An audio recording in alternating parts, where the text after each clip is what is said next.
Hello everyone, welcome back to the channel. Today we're going to be talking about the Warrior Nun, a brand new Netflix original series. For those of you who have not gotten the chance to check this out, be sure to go and binge watch that and come right back here because we will be discussing some spoilers here. Now, the Warrior Nun follows this orphan teenager, Ava, who finds herself resurrected from the dead in possession of superpowers and given the title of Halo Bearer slash champion of this sect of demon hunting warrior nuns. Yeah, no pressure. A lot of pressure to be putting on a teenager and an orphan one at that. Now, I will say I am quite happy that Netflix chose not, at least not yet, to do away with the auto play trailers because if not for that, I would never have watched this. And but that said, my first impression of the trailer was probably not. I still had some reservations going in. The My first thought on watching the trailer is that this just seemed very like another generic YA young adult chosen one scenario that honestly has been done to death. It's been done so many times over and over that it just didn't interest me initially. And it of course didn't help that the protagonist, Ava herself, looked like the love child of Jennifer Lawrence and Ellen Page, right? So and for the Hunger Games, I never actually got into the Hunger Games for the same reason. So I was a bit apprehensive initially, but I decided to give it a chance over the week, and I found myself quite intrigued by it. The season itself wasn't perfect, but I felt as though it laid the groundwork um, for what could be a promising second season, right? For the chosen ones scenario, which I found to be the weakest element of this season overall. I felt as though the series was at its strongest when it focused on the ensemble cast, the cast themselves, and more specifically the five sisters that we're actually introduced to, are the sisters plus Ava. When Ava is on her own, and I feel as though, admittedly, I find myself judging Ava a bit too much throughout the season, and having to remind myself that okay, this is her first time experiencing a lot of these things because she was a paraplegic for most of her life. So there's reason for her to actually be selfish and not wanting all this responsibility. So I found myself judging her way more often than I should have. But it reminded me somewhat of Stranger Things, and where I believe season two, the writers took a different direction where we'll be focusing a bit more on Eleven's journey, finding about her mom, finding about finding her sister as well. But I believe for many viewers, season two was probably one of the weaker seasons. I believe for many it's probably season one, then three, and then season two.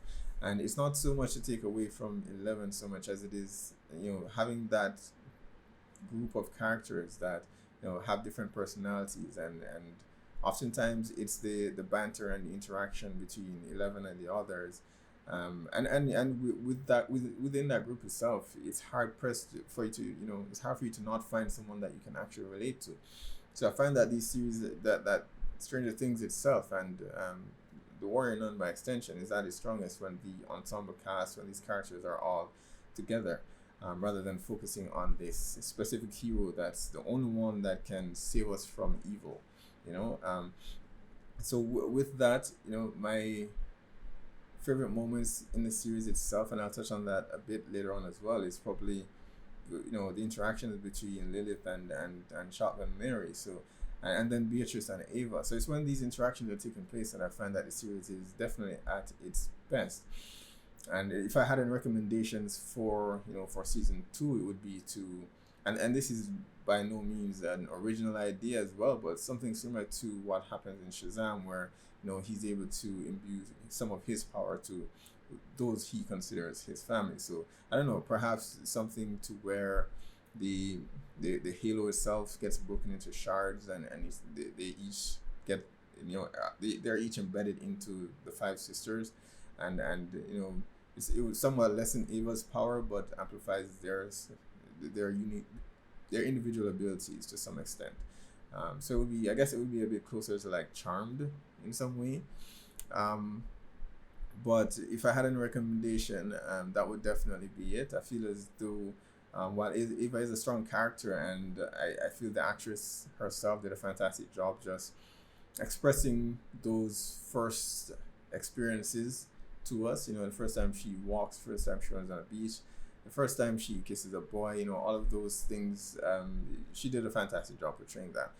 Yeah, I just feel as though we've seen the Chosen One thing played out so many times, and it would be a welcomed relief and a breath of fresh air if you actually went in the direction of, you know, just having to focus on these five and their relationship. And who knows, that may be a possibility. They're throughout the season, the first season itself, we are seeing where the groundwork is built. You know, Ava and Mary, and then Beatrice and Ava. So their relationship is building, but their relationship is the most intriguing thing about the series itself. And hopefully, for the next season, we get a bit more of that now that Ava is on board. And of course, speaking of characters, I can't help but, you know, rank all the sisters in, you know, from my favorite to least favorite so far. Beatrice, I find, has been my favorite character in the series, bar none. Not just because she's a badass, but because she is a badass, but she also has a very touching story, a very heartfelt story as well. One that she tried to convey to, you know, to Ava, who remained somewhat oblivious to the whole, to the entire thing, which was very hilarious. But you know, one of acceptance, and how her parents themselves weren't able to accept her, which is how she ended up becoming a nun. And it also speaks to, you know, something of a division, and that was touched on quite a bit throughout the series as well. It was somewhat vague, you know, the division that is happening within the church, in terms of following a more traditional conservative approach versus changing or being more reflective of the times, so as to not alienate your current followers. Because I mean, the more traditional roles, haven't exactly, you know, worked out beautifully all the time. You know, I recall watching, I think it was the Two Popes one, which is also a Netflix original film, which I believe got some accolades and you know, Oscar nominations last year. I only watched it about 2 months ago, but it was a very fascinating watch, and to see the two popes debate, you know, the conscience of the church and what its role should be, and I feel Beatrice, you know, kind of encapsulated that very well in her story, that she told to Ava. Now I do know that there are people who are already shipping Beatrice and Ava. You know, I don't know whether or not they will end up together. They have chemistry, of course, which I consider.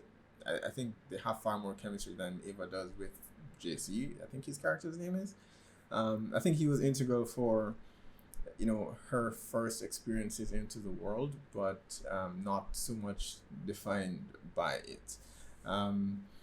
So either way, whether they go with JC or Beatrice, I'll be fine either way. I think Beatrice will be fine as well.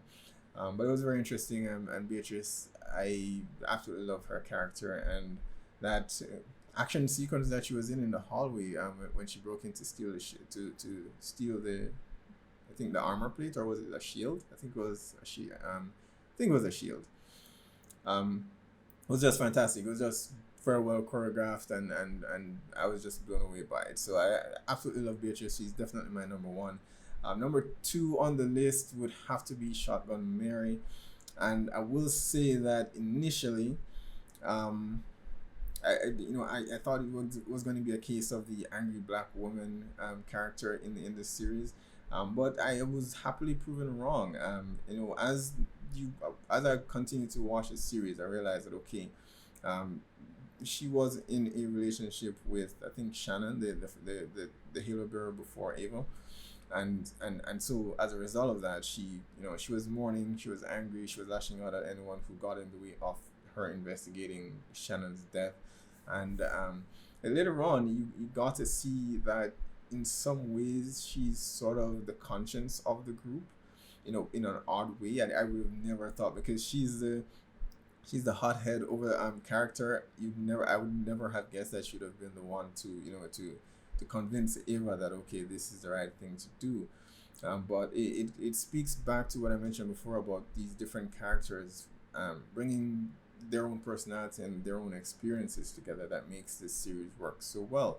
And what I like about Mary so far is that it is, in fact, her interaction with all the other sisters that are there, especially with Lilith, who is actually a third on my list. So I put both of them on the same level, actually, both Mary and Lilith. Lilith herself, her banter, her fighting with Mary, and I recall that scene where Ava says, you hate Lilith, and she says, yeah, she's my sister. Of course I hate her because I think anyone who has siblings knows that okay, at some point or another, there will be a fight. Someone will say they hate the other. It will happen. I have quite a few siblings as well, and I'm the youngest, and yeah. So take a guess as to how that always works out. So yeah, her interactions, her discussions, banter with Lilith, then her convincing Ava and revisiting that town that they had saved previously. And I just love Mary's interactions with all the character. I think she's done a fantastic job, and she.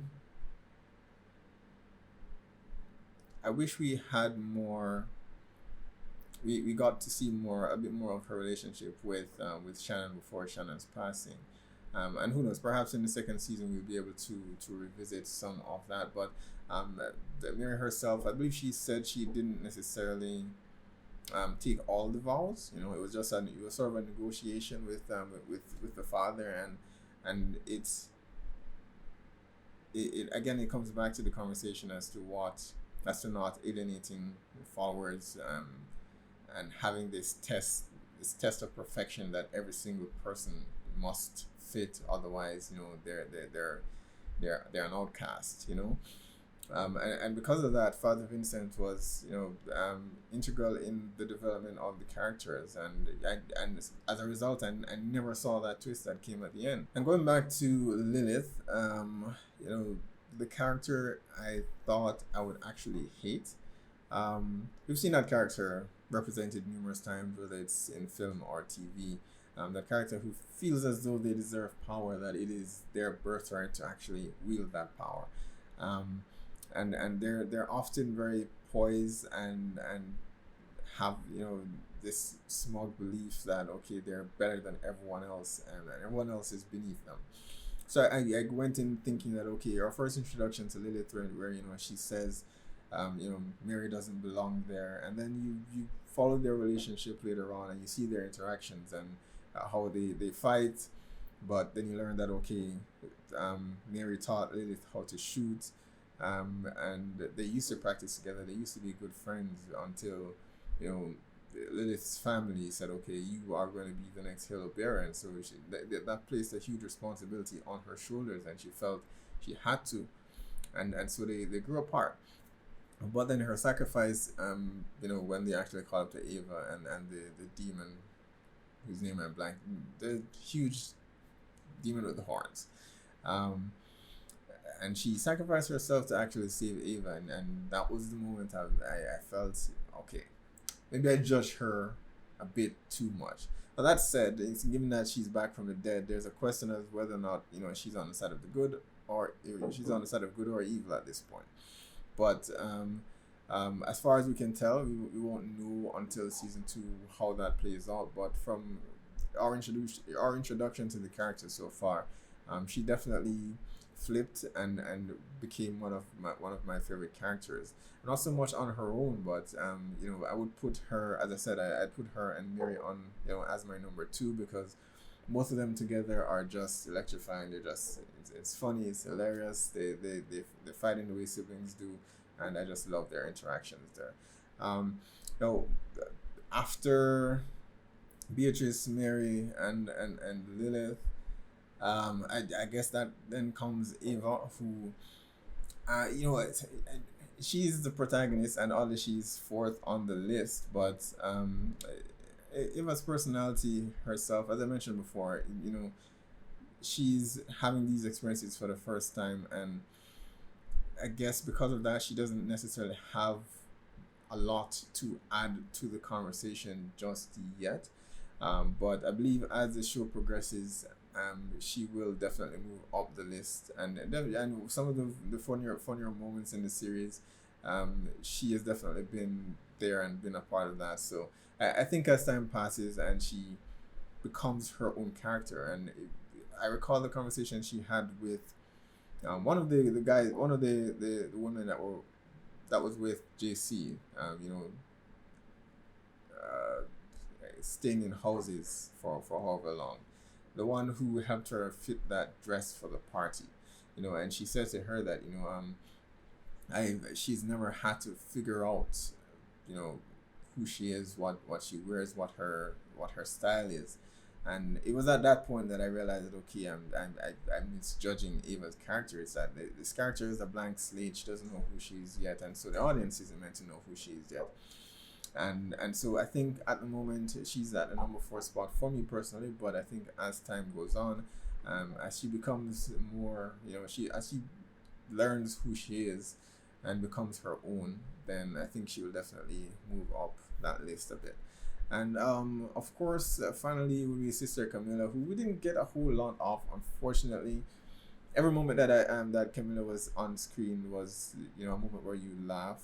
So she's that character who's intelligent, but she adds a sense. She adds humor to the scene. So whenever she's on screen, I do absolutely love her.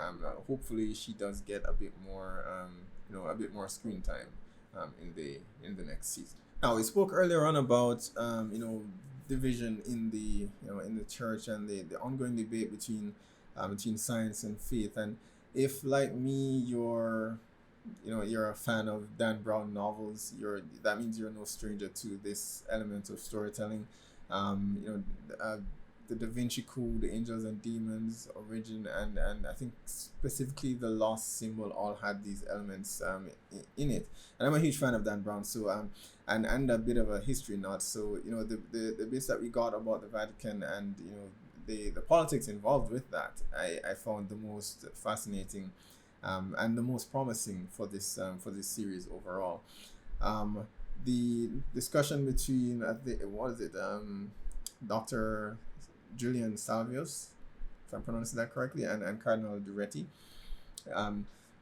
It was one of those that I was not expecting to dive into. I mean, if you've read Dan Brown novels, it's usually it hints at otherworldly events, but it never quite embraces them.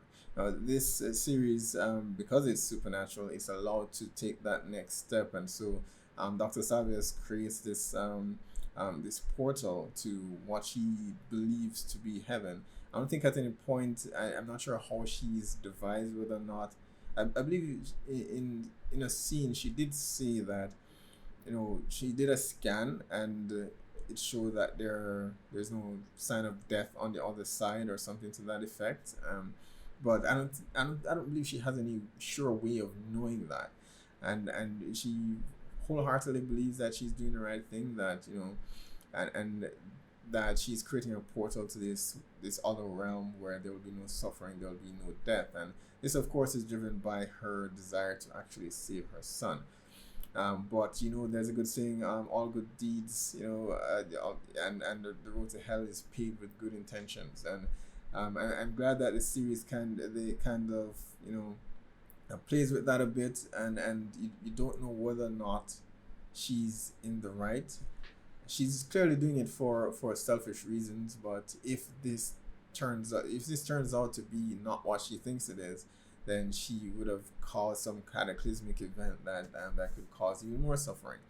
Now, of course, on the other hand, we do have Duretti, who is a man who is, more than anything else, is actually seeking power. So, what then? I mean, the church itself has, they've had this mineral that they've hoarded for generations that has all these capabilities, sealed away within the Vatican, and purely for the purpose, at least in this story, purely for the purpose of cementing power for themselves. But at the same time, they are responsible for the order, which is actually saving lives and is actually saving people from wraith demons and stuff. So There are two sides to each of these scenarios. I mean, the church is doing some good, but then there are some persons at the top who are, just trying to ensure that they keep power for themselves.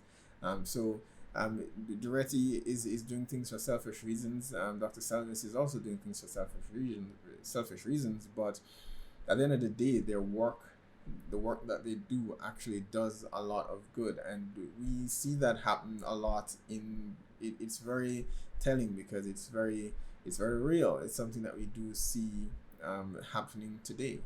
A lot of these organizations, whether it's faith or private based, that who do a lot of good, and at the same time you question what their motives are. Is that purely to ensure that power remains where it's always been, with those who are already in power, and their charity is just a way to ensure that they actually maintain that. So I love the discussion. I love the back and forth. I love that I don't know who's in the right and who's in the wrong here. So that's a debate that I hope is continued into the next season, and definitely will be. I mean, Dr. Salves's son, of course, disappeared into the portal, and I imagine she will, try to reopen it again so she can find him. There's still a missing piece because he seems to have been communicating with someone who we don't know, and that's definitely going to be a key as to what happens in the future. Now, unfortunately, Cardinal Duretti is now Pope Duretti, and what does that mean for our sisters? They've broken every rule that he set so far. He's, especially the conversations he's had with many of them. I believe Lilith was the only one to say, "Okay, I will do your bidding." He went to Beatrice and she says, she will follow God, and not necessarily him, because the buck doesn't stop with the Pope. He's not the highest order. But I imagine with him in power now, he will want no one to question his authority. So he will try to, to do away with the sisters and create his own sect, those that will be loyal to him. So I know the show got a lot of criticisms for, the ending and how it felt a bit incomplete. But at the same time, I think, the job of the first season is to lay the groundwork, build the world, make the world feel lived in, introduce the characters that you're going to be following, get to know the characters and what their motivations are. It's not going to be a complete thing. We can have that, but I don't believe it's absolutely necessary. I think enough was revealed this season to give us enough answers. It raises more questions, but that I don't think that's ever a bad thing. So I quite enjoyed the way the ending played out, with the angel. What was his name? Adriel, or the supposed angel Adriel. Not being so much an angel as a thief. And we don't quite know what that now means. What exactly is Adriel? If he stole the halo itself, and a story that they've been told is fabricated, where did he get the halo? If he did steal it from heaven, why is that demon following him? So it's interesting. So what side is he on exactly? He was definitely immortal since he didn't die. So is he from heaven or is he from hell, or whatever the case might be? So it's very interesting. There are a lot of questions unanswered, but I find myself quite enjoying that because I don't know, and it makes the show a bit unpredictable, which I quite enjoy. So that'll be interesting to see and follow in season 2. Now, while Father Vincent was the outlier for the season, he's one thing that one of the other things I did not predict happening. We did see through his interactions with Mary and tracking down the map that they needed to find where Adriel was buried, that he had a past. We saw the tattoos. We saw that how he can handle himself. So he's clearly been in the world, and he said he had a past that he tries to forget. But I know we would have imagined that he would have been, working with Adriel. I could not. I did not realized I did not predict that whatsoever. So that was a bit. I don't know. I still think there's some redemption there to be had. I think in some ways, Vincent has, you know, he wants what's best for all the sisters, and he's trying to do good. He's just a bit misguided, um, because of all the, you know, the hypocrisy that happens within the church itself, and he's seen it. He's gone there. He's seen it, and you see where one of the scientists there, actually left, and went to work for Julian Salvius, because he's seen what the church has done, and you know their refusal to accept accountability for a lot of things. So the church is in itself, it's not perfect. So I do believe Father Vincent has good motives. I think he's just misguided in how to go about getting that done. And finally, we'll see, the series overall has had, it had some beautiful set designs and locations and scenes, especially that town where Mary and Ava ended up, or their journey to that town, and the canyon that they were in. There are a lot of beautiful scenery within the show itself, and I'm always fascinated by that, maybe because I don't get to travel as much as I should, but when I do get to see those sceneries, it's always beautiful to see, and it's everything that I would have imagined, you know, and it's one of the things I love about the series so far. Where it doesn't quite measure up, though, is where the soundtrack and the score is concerned.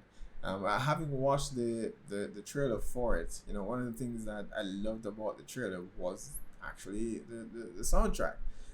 So going and so whoever cut the trailer for the Warrior Nun did a beautiful job. You know, they did a wonderful job, because that's one of the things that, you know, that I felt was, you know, that intrigued me about the series. But then going into the movies, the soundtrack and score was just not. It wasn't bad, you know, but it was just not the best that I thought it could be. Especially, I don't know if perhaps it's because I recently watched the trailer for the Umbrella Academy, for season 2, the upcoming season 2, and then I was rewatching season 1 in preparation for season 2. So it's kind of perhaps, you know, judging the Warrior Nun to some extent by the same standards, because you know, I just felt as though, okay, I don't know, watching the Umbrella Academy, music seemed to be so ingrained in that series, and I mean, understandably, the writer Gerard Way from My Chemical Romance, he's, you know, because he's you know, he's a musician that plays a part in the actual writing that he does, and it feels as though that series, you know, it lives and breathes music to some extent. So I absolutely love that, and I hope that we'd see something similar in the Warrior Nun, but it didn't quite get there. But I think it does have a lot of potential, and hopefully in season 2 we'll see something. We'll have a much better experience as far as the soundtrack and the score, the score goes. All right, guys, that's it. Absolutely enjoyed the Warrior Nun, a fantastic series. It does have some shortcomings as far as I believe the protagonist goes. I think Eva has a lot of growth to do, but I think that is by design. At least I hope it is. And hopefully in the new season, assuming that it does get renewed for a second season, I don't think Netflix has released that information just yet. I know the writers and the cast are hoping for it, and so am I as well, and hopefully you are, because I think it does have a lot of potential as far as, you know, the 5 characters that we've been introduced to. There's a lot to love there, whether you're a history buff and you love that discussion with science and the Vatican, or just the sisters and their banter and their interaction. Just that family dynamic that these 5 will have is just enough to interest me for the new season. So I'm definitely excited. Hopefully we get a new a season 2, and Netflix, don't let me down. All right, guys, be sure to post down below. Let me know what your thoughts are on this series. Hit like and subscribe, and I'll see you guys hopefully for season 2.